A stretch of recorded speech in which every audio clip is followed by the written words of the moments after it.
भी आगे कहना चाहता हूं मैं, और भारत किस नाम पड़ा है। भा का मतलब तेज होता है, भा का मतलब प्रकाश होता है। सूर्य को आप क्या कहते हैं, बोलो? भास्कर, भाकर, ठीक है। स को विसर्ग देने के बाद भा हो जाता है, और कर का मतलब करोति, निर्माण करने वाला। भाहा करोति, तेज निर्माण करने वाला, ओज निर्माण करने वाला, उसके सामने खड़ा रहने से हमारी सारी बीमारियां दूर हो जाती हैं। वो होता है भाकर, अर्थात भास्कर होता है। भा मतलब तेज, रत का मतलब क्या बोलो? जैसे कि मैं अध्ययनरत हूं, कार्यरत हूं। रत का मतलब बोलो, बहुत सरल शब्द है। कार्यरत, अभ्यासरत। रत का मतलब रममान होना। आप बोलो भारत, आप बोलो। जहां के निवासी, जहां के रहने वाले सदैव भा, तेज में, ओज में, प्रकाश में, ज्ञान के प्रकाश में रहते हैं, अंधविश्वास से दूर रहते हैं, अंधेरे से दूर रहते हैं, वे होते हैं भारतीय, अर्थात भारतवासी होते हैं। ऐसा नाम किसी देश को नहीं है। और यह भारत देश ज्ञान विज्ञान की जननी है, भाषाओं की जननी है, संस्कृति की जननी है, इसलिए इसे माता कहते हैं। अमेरिका माता हो नहीं सकती, अमेरिका माता तो अभी कब संभव नहीं है। अमेरिका देश अभी उत्पन्न हुआ है, मेरे विचार से 12वीं और 13वीं शताब्दी में। वहां पर वर्जिनिया आदि मराठी वसाहत कहते हैं, एकत्र आने के बाद वो क्या हो गया, यूएसए हो गया। इसलिए अमेरिका भी नहीं, चाइना भी नहीं हो सकता, कि वो चीन तो हमारे देश का भाग था उस समय, रशिया भी नहीं हो सकता। क्यों? जिस देश से वेद शास्त्र की बातें प्रवाहित हुई हैं, प्रत्यक्ष शास्त्रों में कहा है एतद् देश प्रस्तुत से, हमारे पंडित जी बहुत अच्छे तरह से जानते हैं, और बीच बीच में आपको कभी कभी वो बताने को आ भी सकते हैं, उनसे आप ज्ञान विज्ञान की बातें भी कर सकते हैं, उनका मार्गदर्शन ले सकते हैं। एतद् देश प्रस्तुत से सकाशात जन्मना स्वम स्वम चरित्रेण शिक्षेण पृथिव्याः सर्व मानवः। मनुस्मृति का श्लोक कहता है, इस देश में उत्पन्न होने वाले जितने भी ऋषि मुनि थे, महापुरुष थे, गुरु लोग थे, उन्होंने सारे विश्व के लोगों को वेद की सत्य विद्या बताई थी। सारे देश के ज्ञान विज्ञान ग्रहण करने की इच्छा रखने वाले राजा महाराजा थे, वे यहाँ पर आके यहाँ के गुरुओं के चरणों में बैठकर विद्या ग्रहण करते थे। इसलिए यह देश, भारत देश, सारे विश्व का क्या है, निर्माण करता है। इसलिए निर्माण स्थलीय है यह, इसलिए यह जननी है।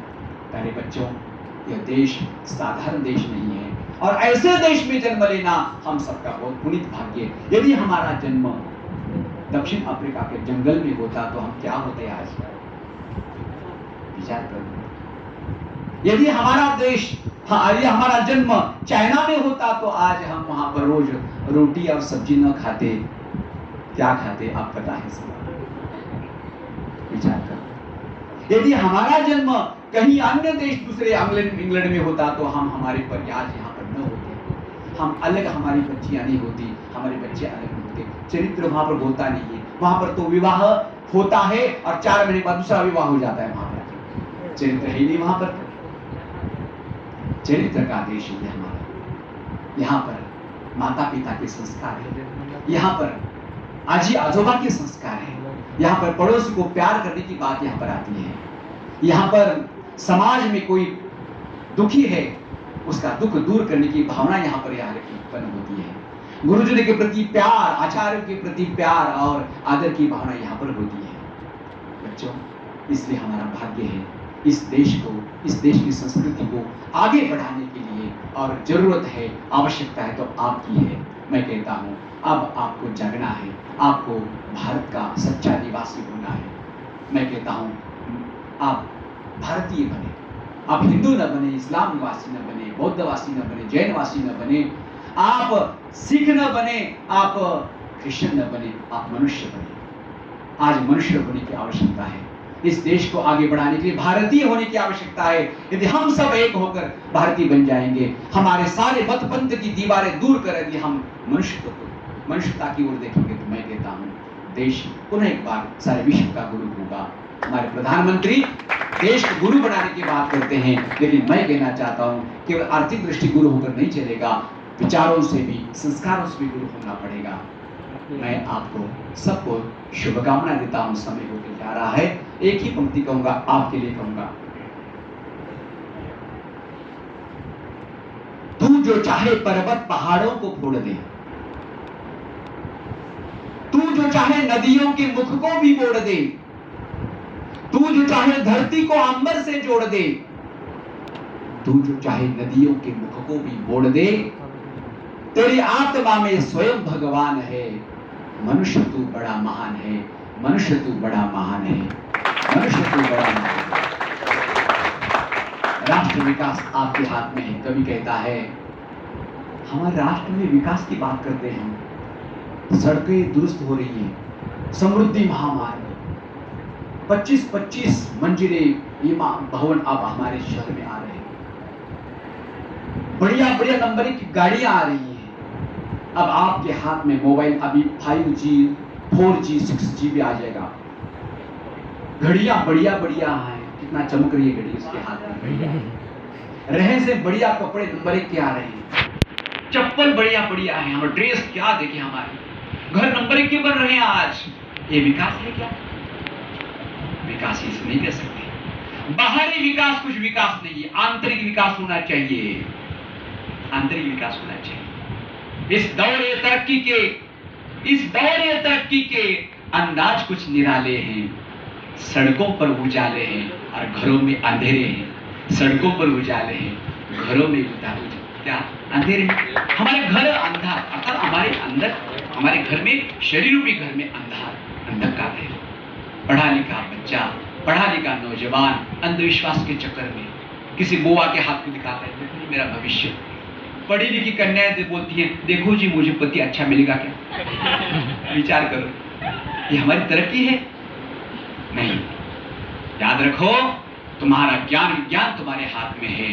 अंधविश्वास से, अंधकार से दूर हो जाओ।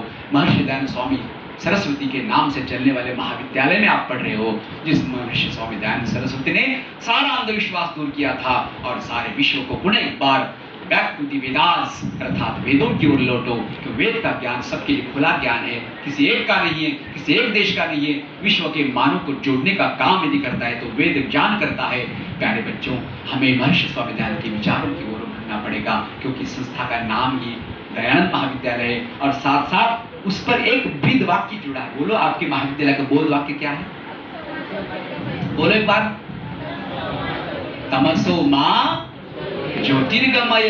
तमस का मतलब अंधकार, जानते हैं आप? मां नहीं, हमें अंधकार की ओर नहीं बढ़ना है।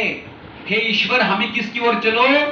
ज्योतिर्गमय, प्रकाश की ओर ले चलो। हमें अंधकार नहीं चाहिए। कोई चाहता है कि मैं अंधेरे में रहूं? बिजली चली गई, बिजली न आए अच्छा है, ऐसा लगता है पढ़ाई के समय में। लेकिन हर हमेशा बिजली चली जाएगी तो अरे अंधेरा नहीं, अंधेरे से सब लोग डरते हैं, हम भी डरते हैं। हे ईश्वर, हमें अंधकार नहीं चाहिए, हमें प्रकाश चाहिए। चलो हम वेद ज्ञान की प्रकाश की ओर चले, मानवता की प्रकाश की ओर ले चले, संस्कारों की प्रकाश की ओर ले चले।